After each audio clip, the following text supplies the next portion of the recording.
इस एपिसोड की स्टार्टिंग में हम देखते हैं कि टॉम और उसके बड़े भाई को दो लड़कियां दिखती हैं जो आपस में एक दूसरे को किस कर रही होती हैं। इसे देखकर टॉम और उसका बड़ा भाई दोनों चौंक जाते हैं। एक पीले बाल वाली लड़की टॉम और उसके भाई को देखकर कहती है, आखिर ये इंसान यहाँ क्या कर रहे हैं? हमने जो राक्षस भेजे थे, मतलब कि शोषीन भेजे थे, उनका क्या हुआ? गुलाबी बाल वाली लड़की टॉम और उसके बड़े भाई से कहती है, तुम भी हमारे साथ आकर मजे क्यों नहीं करते हो? तभी पीले बाल वाली लड़की कहती है कि हम इंसानों के साथ संभोग नहीं करेंगे। फिर हम देखते हैं कि पीले बाल वाली लड़की गुस्से में कहती है, इन्होंने सारा मूड खराब कर दिया है, अब मैं इन्हें मार दूंगा। और इसी के साथ वो लड़की एक लड़के में बदल जाती है। दूसरी तरफ हम देखते हैं कि गावीमारू और बाकी सभी लोगों को सामने एक गाँव दिखाई देता है। वो लोग वहाँ खड़े होकर बात कर रहे होते हैं। तभी गावीमारू को उनके पीछे एक छोटी सी बच्ची दिखाई देती है। वो लड़की गावीमारू को देखकर भागना शुरू कर देती है। गावीमारू उसे रुकने के लिए कहता है और तेजी से भागकर उस लड़की को पकड़ लेता है। गावीमारू जैसे ही उस लड़की को पकड़ता है, एक बड़ा सा पेड़ जैसा राक्षस गावीमारू पर हमला कर देता है। मौके का फायदा उठाकर वो लड़की वहाँ से भागने लगती है। गावीमारू उसका पीछा करने लगता है। गावीमारू कहता है कि अगर हम इस लड़की को पकड़ लेते हैं तो हम इस जगह के बारे में पता लगा सकते हैं।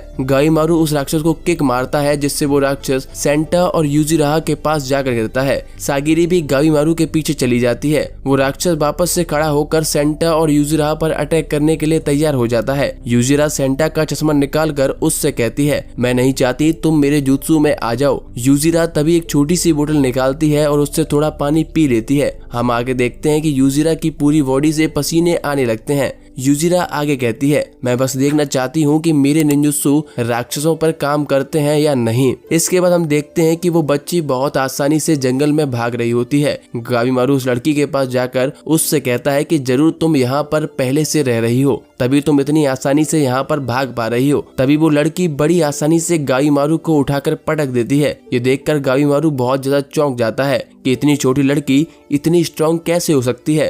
तभी पीछे से सागिरी उस लड़की से कहती है, हम तुम्हें कोई नुकसान नहीं पहुंचाएंगे, बस हमें तुमसे कुछ देर के लिए बात करनी है। ये सुनकर वो लड़की रुक जाती है। जैसे ही सागिरी उस लड़की के पास आती है, वो लड़की सागिरी पर अटैक करने वाली होती है, पर गावीमारू आकर उस लड़की के अटैक को रोक देता है। लड़की का अटैक इतना जोरदार होता है कि गावीमारू को चक्कर आने लगते हैं और उसके मुंह से खून आ जाता है। गावीमारू खुद को हौसला देता है और सोचता है कि ये काम बहुत ही ज्यादा सिंपल होना चाहिए था, मुझे बस अमृत को ढूंढना था और अपनी वाइफ के पास जाना था। गावीमारू उस लड़की से कहता है, तुम इंसान हो या नहीं हो, इससे कोई फर्क नहीं पड़ता है, तुम एक छोटी बच्ची हो, इसीलिए मैं तुमसे लड़ना नहीं चाह रहा था, पर तुमने मुझे मजबूर कर दिया है। मुझे अमृत चाहिए और मेरे पास कोई दूसरा रास्ता नहीं है। ये सुनकर वो लड़की डर जाती है। गावीमारू तभी पेड़ की टहनियों से उस लड़की को बांध देता है, जिससे वो लड़की रोना शुरू कर देती है। उसके बाद सागिरी और गावीमारू उस लड़की को खोल देते हैं और सागिरी उस लड़की को चुप कराने लग जाती है। हम देखते हैं कि यूजिराहा और सेंटा भी वहाँ से आ जाते हैं और पेड़ जैसा दिखने वाला राक्षस जमीन पर पड़ा होता है।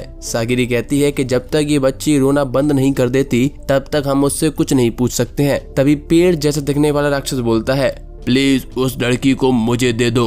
ये सुनकर सभी लोग चौंक जाते हैं कि ये राक्षस बोल सकता है। राक्षस आगे कहता है, मैं तुम्हें गांव तक ले जाऊंगा और तुम्हें अमृत के बारे में भी बताऊंगा।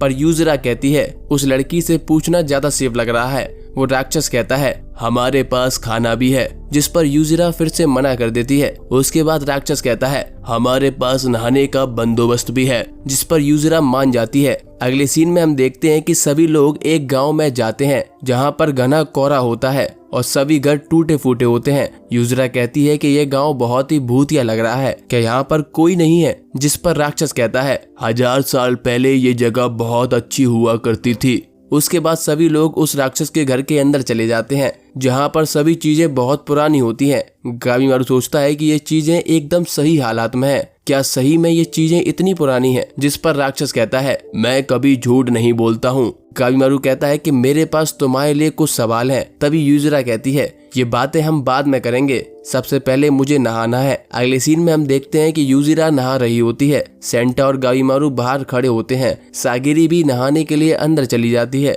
यूजिराहा गावीमारू से कहती है, देखो सागिरी भी नहा रही है, तुम भी आकर नहा लो। सागिरी कहती है कि मैं बस तुम पर नजर रखने के लिए आई हूँ। जैसे ही सागिरी पानी में जाती है तो वो बहुत ज्यादा रिलैक्स हो जाती है। सागिरी सोचती है कि हम इतनी मेहनत के बाद यहाँ तक पहुँचे हैं, थोड़ी देर आराम करने में कोई बुराई नहीं है। तभी वो छोटी लड़की वहाँ आ जाती है और सागिरी को धुले हुए कपड़े देकर चली जाती है। यूजिरा सागिरी से कहती है, मुझे लगता है कि वो लड़की तुम्हें पसंद करती है। आगे हम देखते हैं कि पेड़ जैसा दिखने वाला राक्षस गाबीमारू और सेंटा को पीने के लिए पानी देता है, पर गाबीमारू मना कर देता है और सेंटा को भी कहता है कि हो सकता है इस समय जहर हो, हमें ये तब तक नहीं पीना चाहिए जब तक हमें पता न लग जाए कि ये राक्षस क्या चाहता है। इसके बाद राक्षस उन दोनों को खाने के लिए फल भी देता है, जिसको देखकर सेंटा की लार टपकने लगती है। गाबीमारू कहता है, अगर तुम्हें खाना है तो खा लो, मुझे कोई प्रॉब्लम नहीं है। इसके बाद गाबीमारू राक्षस से पूछता है, तुम्हारा और उस लड़की का आपस में क्या रिश्ता है, जिस पर वो राक्षस बताने से मना कर देता है। गाबीमारू कहता है कि ठीक है, वैसे भी मुझे बस अमृत से मतलब है, तुम मुझे इस आइलैंड और अमृत के बारे में बताओ। हम देखते हैं कि सभी लोग वहाँ बैठकर खाना खा रहे होते हैं। राक्षस गाबीमारू से कहता है, क्या तुम नहीं खाओगे? जिस पर गाबीमारू कहता है, मैं यहाँ खाने के लिए नहीं आया हूँ। राक्षस आगे बताना शुरू कर देता है, हम इस जगह को कोटाकू कहते हैं, ये असली में शिनसेंक्यू है, जहाँ पर गॉड रहते हैं। सागिरी कहती है, जैसा हमें पता है इससे ये थोड़ा अलग है और गॉड का तो कोई शरीर नहीं होता है। राक्षस आगे कहता है, मैं हजारों सालों से यही हूँ, मुझे बाहर का नहीं पता है। इसके बाद गाबीमारू राक्षस से अमृत के बारे में पूछता है। राक्षस कहता है, अमृत असली में है, प्राचीन काल में इसे टैन कहा जाता था। इसके बाद वो राक्षस आगे कहता है, ये आइलैंड 3 भागों में बांटा गया है।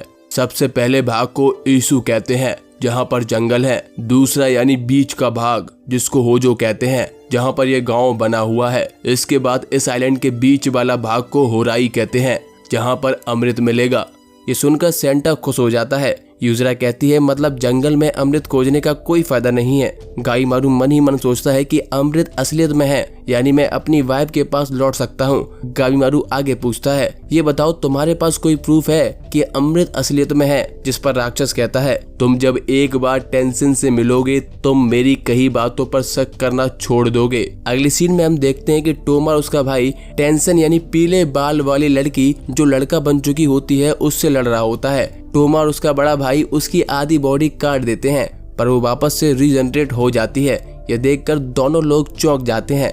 पेड़ जैसा दिखने वाला राक्षस आगे बताता है, टेंशन कभी मरते नहीं है और ना ही कभी बूढ़े होते हैं। तुमने अब तक केवल सोशीन से लड़ाई करी है, पर ये लोग उससे कहीं ज्यादा ताकतवर हैं। तुम्हें लग रहा होगा कि मैं तुम्हारी इतनी हेल्प क्यों कर रहा हूँ, क्योंकि हो सकता है कि तुम्हारी ये आखिरी ख्वाहिश हो। जो लोग इस आइलैंड पर आते हैं, टेंशन उन्हें जिंदा वापस नहीं जाने देते हैं। ये सुनकर गाबीमारू और यूजुरा दोनों अपने हथियार उस राक्षस की तरफ करते हैं और कहते हैं, क्या तुम हमें चूतिया बना रहे हो? राक्षस कहता है, मैं बस तुम्हें सच बता रहा हूँ, टेंशन किसी को भी जिंदा नहीं छोड़ते हैं। जो आइलैंड पर आता है वो मारा जाता है। हमें बताया जाता है कि टेंशन ही सोशिन को ऑर्डर देते हैं और ये लोग ही सभी को उनके गुनाहों की सजा भी देते हैं। जो लोग मर जाते हैं वो फूल बन जाते हैं, जिससे उनके सारे गुनाह माफ हो जाते हैं। आगे हम देखते हैं कि टोमा उसके भाई को टेंशन मारकर एक खाई में फेंक देता है, जहाँ पर बहुत सारे मरे हुए लोग होते हैं जो कि फूल बन चुके होते हैं। जब टोमा को होश आता है तो वो ये देखकर बहुत ज्यादा डर जाता है। हम देखते हैं कि टोमा के भाई को पेड़ की बेलें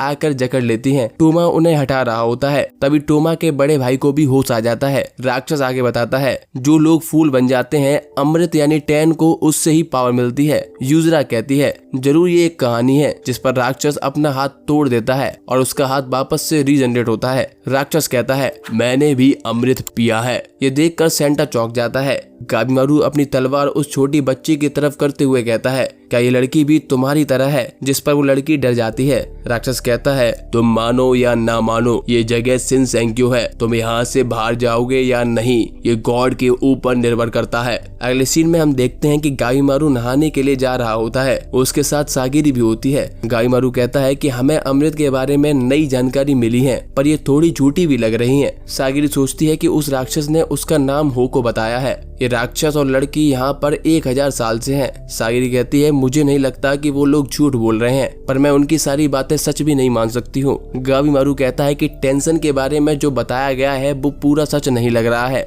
हमें एक फ्लैशबैक दिखाया जाता है जहाँ पर सेंटा कहता है, टेंशन सेंक्सियन धर्म में ऊंचे लेवल के साधु होते हैं। सोशिन और होराई ताओइस्ट धर्म से हैं। गाबीमारू कहता है कि अभी के लिए ठीक है, हम टेंशन की मिस्ट्री बाद में सॉल्व करेंगे।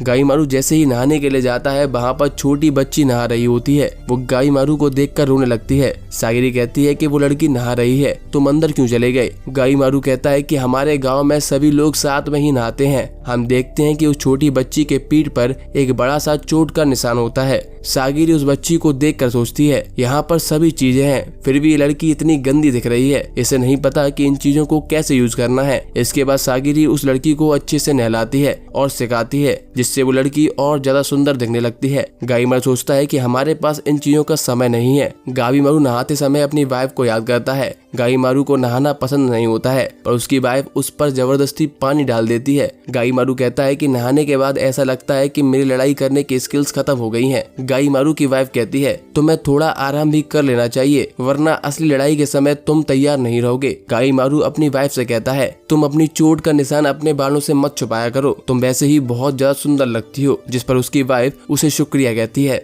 आगे हम देखते हैं कि गाईमारू छोटी बच्ची और सागिरी से कहता है तुम्हें अपने चोट के निशान को नहीं छुपाना चाहिए। इंसान की खूबसूरती उसके शक्ल से नहीं होती है। मैं एक ऐसी औरत को जानता हूँ जो चोट के निशान के साथ भी बहुत ज्यादा सुंदर लगती है। ये सुनकर छोटी बच्ची खुश हो जाती है। सागिरी सोचती है कि गाईमारू इतना बुरा इंसान भी नहीं है, वो अब पहले से चेंज हो रहा है। गाईमारू नहाकर निकलते हुए सोचता है कि मैंने बहुत समय बर्बाद कर लिया है, अब मुझे अमृत खोजना होगा और अपनी वाइफ के पास वापस जाना है। इसी के साथ ये एपिसोड खत्म हो जाता है।